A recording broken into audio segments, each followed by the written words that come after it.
Kayak dia nama Tamiya Mas ya? Iya, mirip.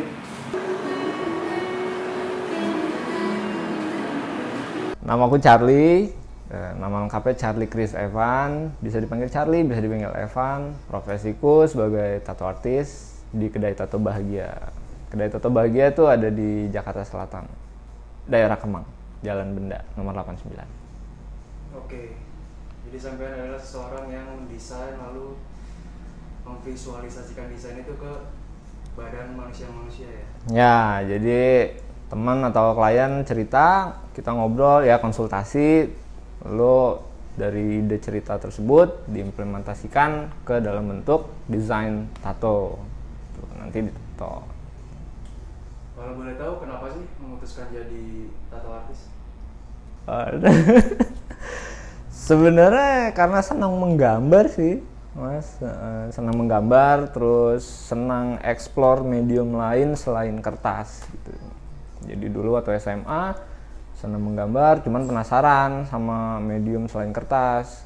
Meskipun kertas banyak layer-layernya, apa beratnya segala macam, teksturnya, tapi lebih memantik ingin tahunya tuh ke kulit manusia. Jadi oke deh, memutuskan untuk cari lebih dalam lagi buat tato.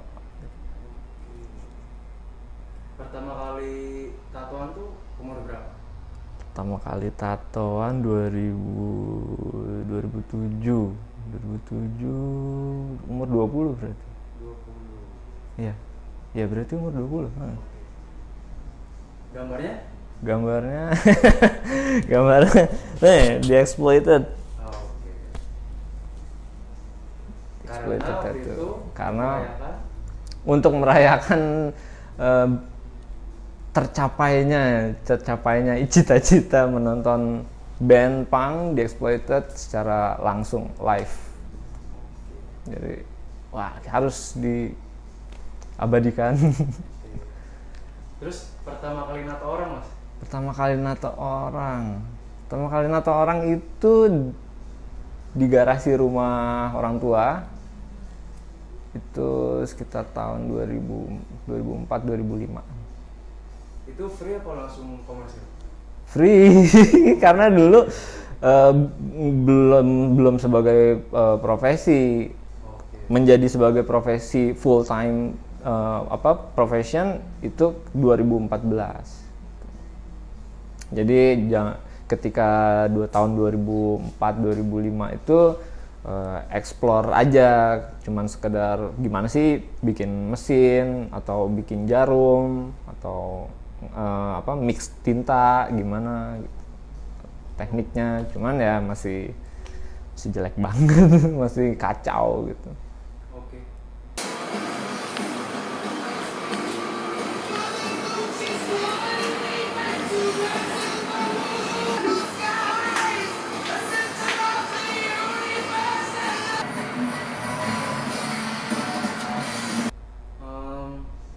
Kalau aku perhatiin kan desain-desain Mas Charlie ini lebih ke, kalau saya nggak salah ya, lebih ke Enggak salah. American vintage tradisional gitu kan. Iya. Nah, boleh diceritain nggak sih Mas kenapa Mas Charlie itu tertarik ke arah sana? Ya sebenarnya banyak banget sih alasannya kenapa memutuskan untuk fokus inspired by American traditional tattoos. Sebenarnya karena ya salah satunya karena desainnya tuh simple dalam artian ketika dilekatkan sebagai tato di tubuh manusia itu bisa terlihat dengan jelas, solid, dan seiring dengan waktu dia sebagai tato itu meskipun 5, 10 tahun, 20 tahun masih terlihat dengan jelas. Jadi alasannya itu gitu, karena dia simple, terus secara desain itu readable dan desainnya nggak lekang oleh waktu gitu. Jadi tetap bisa kita mix and match gimana, maksudnya di cut and paste lah ibaratnya kalau itu. Bisa diutak-atik gitu. Terus kalau untuk unsur merah hitam tuh kenapa sih Mas? Kalau pemilihan warna merah dan hitam itu sebenarnya lebih karena senang sama perpaduan warna itu, karena dua-duanya bagiku secara visual itu dua warna yang sangat kuat gitu, secara kontrasnya gitu. Tapi ketika disandingkan keduanya justru saling menguatkan, nggak ada yang nggak ada yang menutupi satu sama lain gitu, tapi justru saling menguatkan itu makanya. Dan sebenarnya juga seiring waktu aku cari tahu, berdasarkan pengalaman, yang bekerja dengan baik di kulit orang kita yang tone-nya agak warm gini itu merah hitam gitu. Berarti riset juga ya? Iya. Nggak main-main nih saudara. Enggak main. Terus Mas, dari awal sampai yang komersil itu namanya udah langsung Kedai Tato Bahagia apa enggak sih? Iya. Kenapa tuh Mas namanya itu? Karena dari awal memang ya, sebenarnya pemetaan tuh setahun baru habis itu memutuskan untuk oke, namanya ini. Kenapa dipilih nama Kedai Tato Bahagia? Pertama, bahasa Indonesia. Visinya sih sebenarnya menggalakkan kembali bahasa Indonesia aja gitu. Terus relate juga kan, dan berupa harapan bahwa kegiatan menato maupun ditato, klien maupun tato artisnya itu bahagia setelah prosesi itu gitu. Jadi kalau orang nato di Kedai Tato Bahagia nggak ada yang sedih gitu ya? Ya sometimes sedih, mungkin haru karena momen-momen gitu kan ke bawah gitu. Tapi ketika sudah mendapatkan tatonya bahagia, berharap kita bahagia. Amin. Amin. Terus untuk desain si banner ini kenapa ngambil pecel Mas? Nah, ya sebenarnya bercanda aja sih, lucu-lucuan, dan agak bosan juga kalau ngelihat di acara tato atau di studio tato yang sama semua gitu, maksudnya mirip-mirip semua. Sebenarnya sih berangkat dari kan sah-sah aja pakai yang beda, atau boleh-boleh aja yang nggak tato relate gitu. Kita pakainya jadi pecel lele relate, pecel ayam relate. Seneng sih sama desainnya, dan ini kan ikonik Indonesia banget gitu. Iya sih, pecel-pecel jalanan tuh. Iya, dan cukup apa ya, nggak terlalu intimidasi, tapi ada humornya juga gitu. Kadang kan kalau orang atau klien lihat yang terlalu lux atau gimana gitu, agak kayak sungkan gitu. Ya ini lebih merakyat lah ibaratnya gitu. Sambil bercandaan. Yang tengah itu apa sih, Tamagotchi? Yang tengah Tamagotchi. Kelinci. Ada apa dengan kelinci dan Tamagotchi? Nah, kalau Tamagotchinya sih sebenarnya karena ya di eraku ya, eraku itu merupakan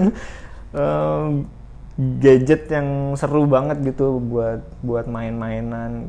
Terus kalau kelinci, karena aku punya kelinci dulu, kelincinya udah meninggal. Kelincinya tuh namanya Barbara. Oh, Barbara. Ya, dia umurnya 8 tahun meninggalnya. Setelah 8 tahun dia meninggal. Jadi sedih banget. Jadi karena punya kelinci, jadi punya tato kelinci juga beberapa. Oh iya. Ya. Tahu loh. Banyak.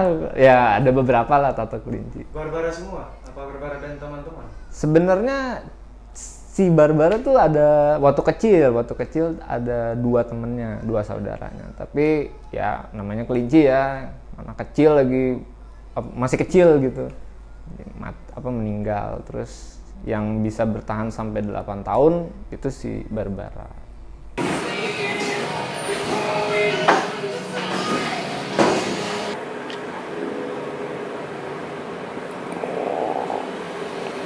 Ada perbedaan harga nggak sih saat ada klien yang aku mau custom nih sama desain-desain yang sampean bikin flash tattoo?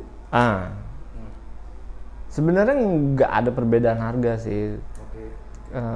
Baik custom design maupun flash tattoo design yang klien pilih di studio gitu. Karena pada dasarnya flash design yang aku bikin juga based on interpret aku atas sebuah cerita atau sebuah mitologi gitu. Jadi emang ya sebenarnya custom juga. Cuman kalau custom design itu biasanya memang selalu di charge by hour ya, jadi per jam gitu.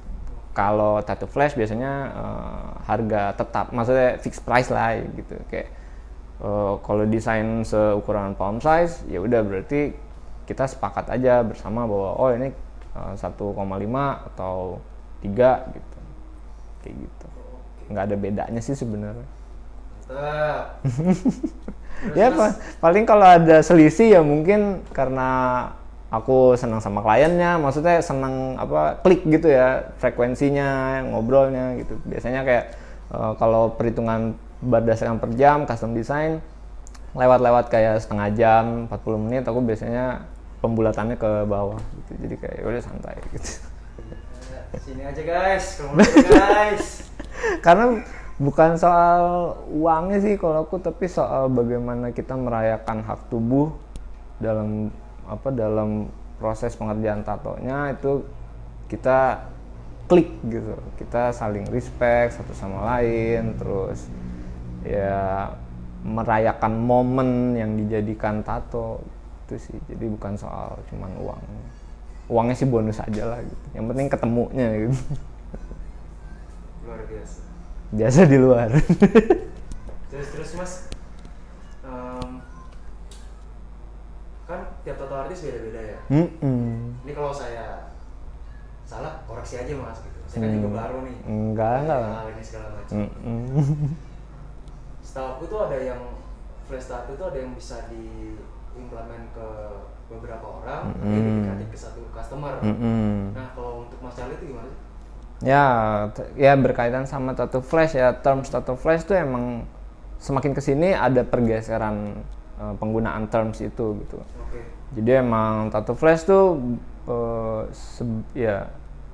yang kita pahami berdasarkan sejarah di Amerika Serikat sendiri waktu zaman masih di ban tato di sana, jadi nggak boleh, dilarang.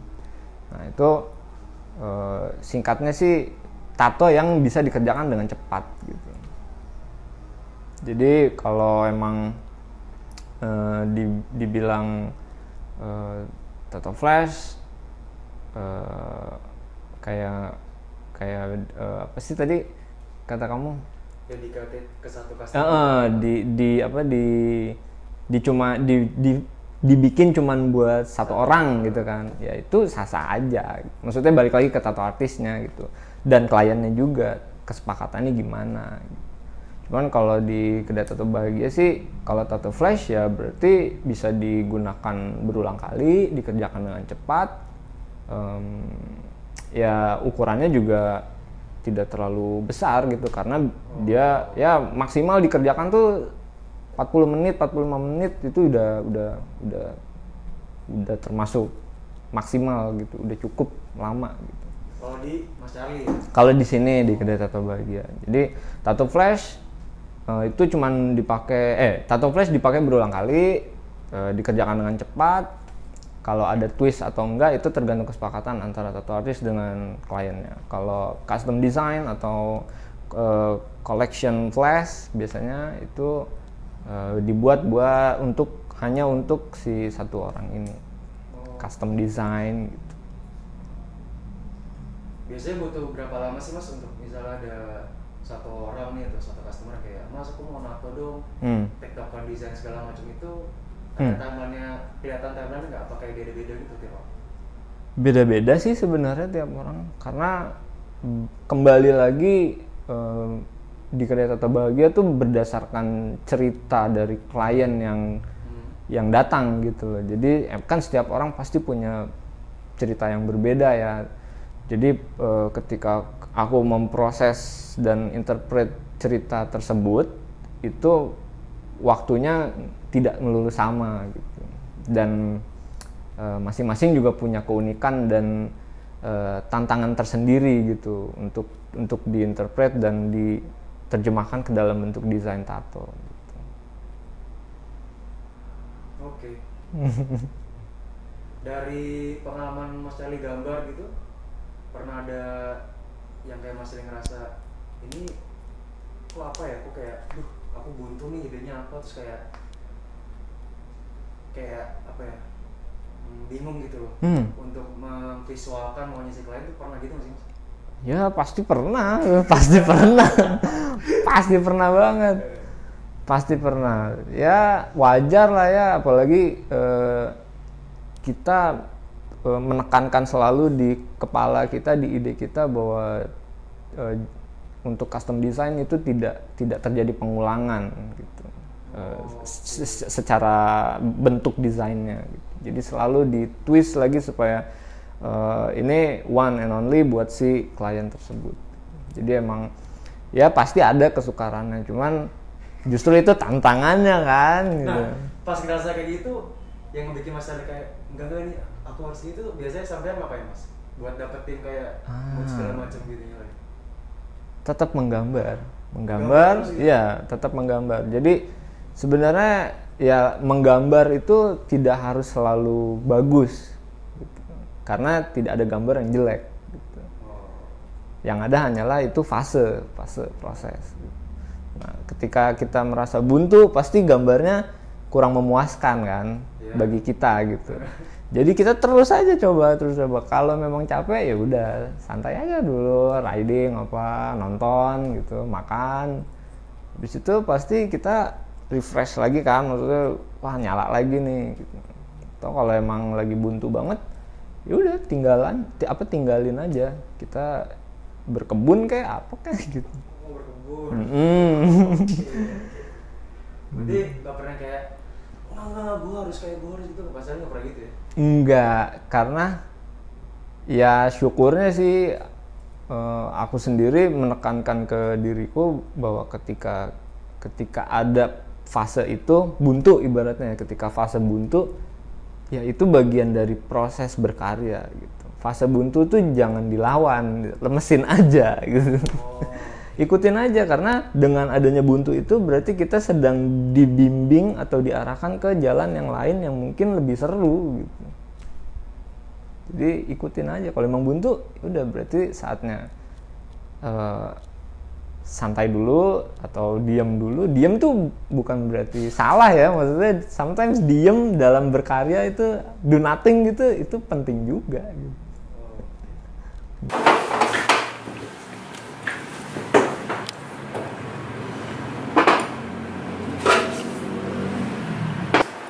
Ini clipboard ketemu di ini ada plus minusnya, make sure tepat. Tuh, jangan terlalu kencang, turunin karena tidak load, maksudnya nggak ada jarumnya.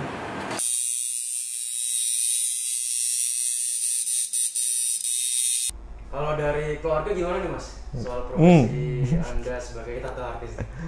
Ya pertamanya sih kaget ya, dari lawyer tahu-tahu cabut jadi tato artis, ya pasti kaget lah dan nggak terlalu support. Tapi pada akhirnya kita komunikasi kan sama orang tua, kasih penjelasan, dibuktikan secara karya bagaimana gitu. Ya sampai akhirnya ayahku ditato sama diriku. Ditato di bagian punggung sini. Deg-degan nggak tuh Mas? Deg-degan banget. Banget deg-degan. Nervous pasti lah, karena ya biar bagaimanapun ini orang tua kita gitu. Ya itu momen yang besar sih bagiku. Itu kayak di dalam karir kayak ya. terima gitu Ya itu bentuk penerimaan lah, bentuk acceptance dia ke akunya dalam menekuni profesi ini gitu. Haru banget ya. Terima kasih papi. Terus dari dan mami juga. Udah nikah Mas ya? Hah? Udah nikah kan Mas? Menikah ya. Dari proses pacaran sampai udah nikah nih, sang istri dukung juga Mas? Wah dukung banget, karena kedai tato bahagia ini aku dan istriku Kartika Yahya, atau kita panggil Tika biasanya ya. Teman-teman juga panggil Tika gitu. Aku berdua sama Tika membuat konsep kedai tato bahagia ini dan mendirikan kedai tato bahagia ini bersama dia gitu. Bahkan kalau lebih pastinya lagi, lebih dalamnya lagi, itu yang memantik aku untuk memutuskan oke, jadi tato artis itu dia gitu, yang bikin nyala lagi gitu. Api dari beliau berarti? Iya, dia yang mantik tuh supaya nyala lagi, karena di profesi sebelumnya itu boro-boro menggambar gitu, nggak kepikiran pegang pensil buat gambar. Ngetik mulu masih? Ngetik? Iya, ngetik terus. Dia yang memantik. Ternyata peran beliau besar ya? Wah, bukan main, besar banget. Masuk nih episode selanjutnya. Terus mas, aku perhatiin sampai suka dengar lagu-lagu rock lawas gitu mas. Boleh dijelasin nggak sih kenapa?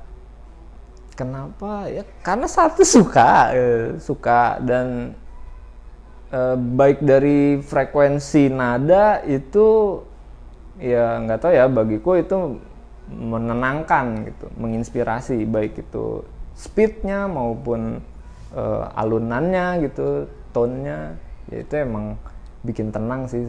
Liriknya sometimes menginspirasi, sometimes bikin depresi, tapi ya it's part of proses berkarya aja gitu. Kalau pas lagi menggambar atau nato, playnya musik-musik seperti itu. Kayaknya kan Black Sabbath kan ya? Ya, saat ini Black Sabbath. Selain Black Sabbath siapa lagi mas? Black Sabbath, Iron Maiden, ada Baji, ada Mastodon, ada Kailesa, ada ya macam-macam lah. Metallica ya. Oke. Tapi favorit Black Sabbath. Ozzy Osbourne? Ya.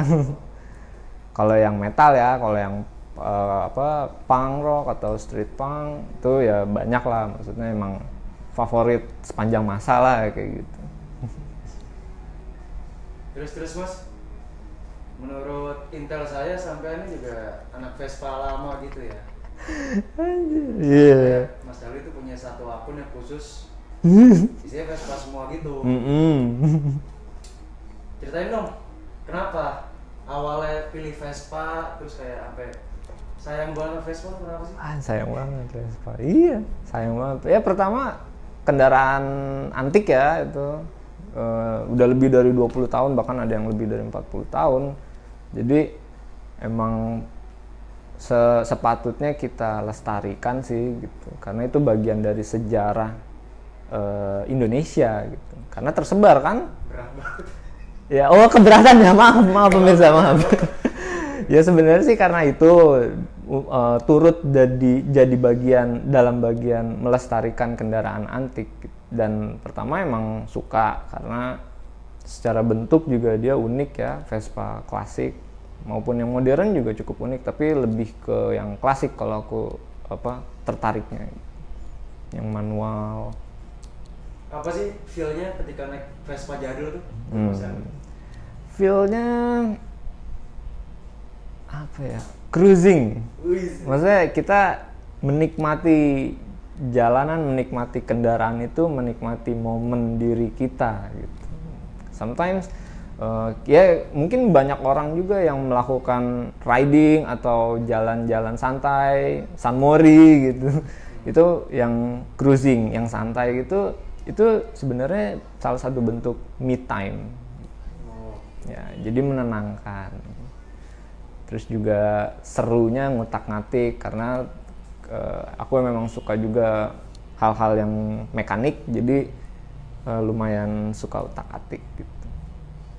Yang dari tadinya nggak apa-apa jadi dirusak dibenerin lagi gitu. Iya, karena dulu itu bener. Jadi bener ya. Bener. Jadi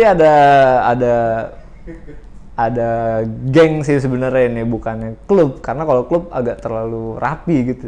Ada geng Vespaku Marabunta itu dia setiap mau masuk itu calon anggota yang prospek ibaratnya itu dibongkar dulu mesin Vespanya sampai brodol, dia rakit lagi sampai nyala, baru dia masuk. Kalau nggak bisa gimana? Kalau nggak bisa ya dibantuin, tapi dikasih tahu. Kirain kayak diterima. Ya bukan takutin sih, kayak ayo nggak boleh gitu. Tapi ya dikasih tahu karena kan idenya berkumpul berkelompok itu kan kita saling asa-asi asu ya, belajar. Marabunta MC. Marabunta skuteris. Udah Seru. sampai mana Mas? Vespaan Mas? Aku Vespaan sih ya pertama soal waktu ya, paling jauh tuh mana, Pandeglang, Bandung. Ya, Bandung. Sendiri apa rame-rame apa beda-beda? Ada yang sendiri, ada yang rame-rame. Labuan Ratu gitu ya, pantai-pantai gitulah, Pangandaran gitu. Situ-situ sih masih belum yang titik nol Aceh apa Pulau Sabang sampai Merauke belum. Ntar nyebarin bendera Marabunta lagi. Iya, bawa-bawa.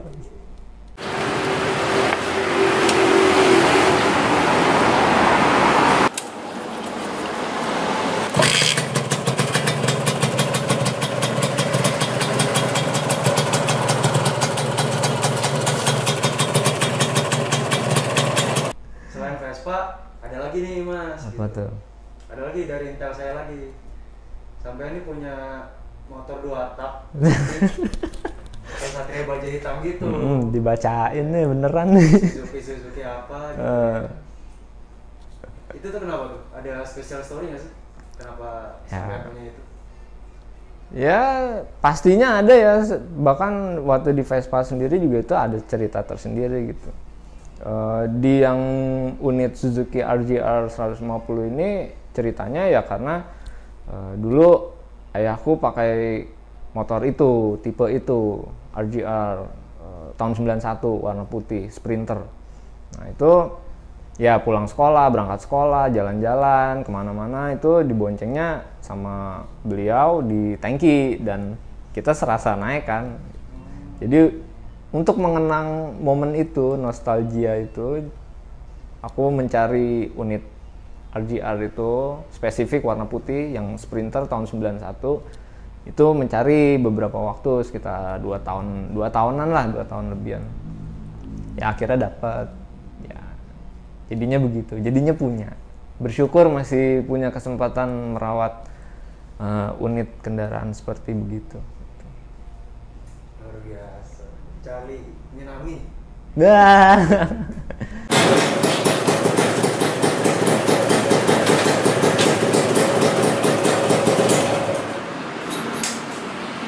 Ya lakukan aja, maksudnya kalau emang masih ragu ya berarti belum. Dan untuk sampai di titik oke, yakin pindah atau beralih profesi itu ya yang tahu kan diri kita sendiri. Kalau diminta saran, ya saran dariku sih ya kenali aja diri sendiri dulu. Dan kalau udah tahu apa yang dimau, just do it. Lakukan. Masalah benar salah atau bagus enggaknya itu belakangan sih gitu. Karena prosesnya itu yang justru perlu kita nikmati gitu. Karena jangan kita skip maunya langsung bagus atau maunya langsung besar gitu atau langsung tenar gitu kan zaman sekarang orang seneng akan fame-nya. Siapa sih yang nggak seneng fame gitu ya, tapi di balik itu tuh ada hal yang jauh lebih penting dan lebih besar gitu, yaitu ya proses belajar, proses memperbaiki kualitas itu dinikmati dan ditempuh. Caranya gimana ya, cari network orang siapa yang bisa ajak obrol atau ditato sebanyak mungkin. Ya ditato sebanyak mungkin itu salah satu jalan atau path yang aku tempuh ya, aku pilih gitu karena aku tidak melalui proses apprenticeship menjalani bidang profesi ini gitu. Jadi dengan ditato sebanyak mungkin aku bisa curi lihat, curi dengar, ngobrol, konsultasi bareng sama tato artis yang memang aku pilih dan aku anggap dia patut untuk dijadikan acuan. Itu caranya Mas Ali. Itu caranya aku. Jadi kalau misalnya diminta saran, ya lakukan aja apa yang kamu bisa dan kamu miliki saat ini, sumber dayanya itu lakukan aja. Kalau memang kamu yakin dan merasa tepat di situ, pasti kamu akan bertemu dengan orang-orang yang memang sefrekuensi dan memang satu ketertarikan gitu. Jadi nanti kamu akan ketemu dengan sendirinya gitu. Tuh guys. Tips dari Mas Charlie. Mas. Aku tadi lupa nanya ini Mas di awal. Apa tuh? Untuk image orang tato di Indonesia tuh dari zaman Mas Charlie muda sampai sekarang muda juga, cuman kan agak berumur ya. Ya berumur dah. Ada kayak perbedaan pandangan gitu sih Mas Charlie ngeliatnya? Ada, pasti. Nah, itu apa tuh Mas? Pasti ada ya.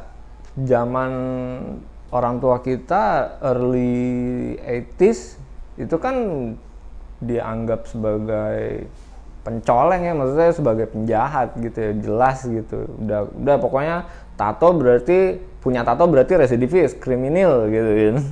Cuman semakin seiring waktu ini sekarang mulai diterima ya, meskipun masih ada bentuk-bentuk diskriminasi baik di bidang pekerjaan maupun relasi ya hubungan secara serius gitu ya antara pasangan gitu, biasanya ada, atau keluarga gitu, tetap ada gitu. Cuman semakin kesini semakin bisa diterima dan bisa dibilang cukup berhasil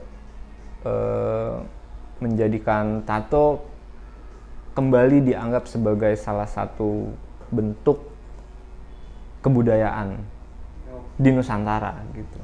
Karena memang kan pada dasarnya di Nusantara kita, di Indonesia itu di tiap-tiap suku mostly ada prosesi menandai tubuh sebagai perayaan momen, perayaan hak tubuh gitu. Baik itu bentuknya scarification atau luka, digores atau dipahat atau ditato gitu. Ada memang. Masa lagi lupa aku Mas. Apa tuh? Aku sempat ya dengar aja sih, nggak tahu. Kalau orang zaman dulu tuh katanya kebanyakan dari dalam dulu nih, yang tidak terlihat. Tapi kalau udah nggak muat karena nggak ada space keluar. Yeah. Nah kalau zaman sekarang itu tidak harus seperti itu. Nah itu sebenarnya rules atau gimana sih Mas gitu, biar kita nggak salah paham nih. Itu hal yang menarik sih untuk dibahas lebih lanjut. Yeah. Itu sangat menarik karena tato adalah sebuah cabang budaya ya. Cabang budaya, di mana budaya itu pasti akan berubah. That's why ada pergeseran. Ketika era dulu orang start get tattooed itu dari dalam baru keluar, tapi kalau sekarang dari luar mungkin dalamnya nggak ada gitu. Dan tidak semua orang begitu ya? Iya, enggak, bebas aja. Nah, kalau ditanya benarnya gimana atau apakah itu salah? Enggak ada benar atau salah, nggak ada tepat atau kurang tepat. Jadi as long itu tubuhmu sendiri dan kamu nyaman dan kamu mendapatkannya tidak dengan merugikan orang lain, ya enjoy. Itu tubuhmu, hak tubuhmu ya, seperti itu kamu lakukan ya nggak apa-apa. Tuh, jadi jawabannya udah jelas tuh. Ya. Charlie ya. Tapi apa nih Mas? Tapi akan lebih baik kalau startnya dari dalam, karena pertama area sebelah sini itu kan lebih besar ya, lebih besar, sehingga untuk area berikutnya yang luar-luar itu bisa mengimbangi selaras dengan dalam. Agak pas pribadi dari iya, tapi ini kaitannya dengan estetika aja sih gitu, karena bagian dalam yang medianya lebih besar gitu, itu cenderung jadi perhatian utama gitu loh. Sehingga area-area sini itu as a background, pendukung si depan atau belakang gitu. Atau kaki atau paha yang memang areanya cukup besar gitu. Dalam tuh yang tidak terlihat. Iya. Karena the idea of intrigue orang secara visual itu dari sini gitu. As a background, ini apa sih gitu. Karena dia background, bukan visual utama. Sehingga ketika buka, this is intinya. This is me. Gitu. Iya, ini loh yang dibuka oleh ini gitu. Jadi ini pembuka sebenarnya, tapi belakangan. Berarti Mas Ali full nih semua? Iya, full. Luar biasa guys. Tapi punggung belum nih, premium spot soalnya. Oh, punggung premium spot ya. Kalau dilihat dari ini ya, kayak wah punggung kan bagusnya satu ya, satu big piece gitu. Jangan templok-templok. Kalau aku. Iya. Punggungnya cuma satu lagi. Iya, punggungnya satu. Kalau bisa dikletek satu taruh terus bisa gonta-ganti sih enak kayak gitu. Iya. Nggak pakai back sound nggak masalah.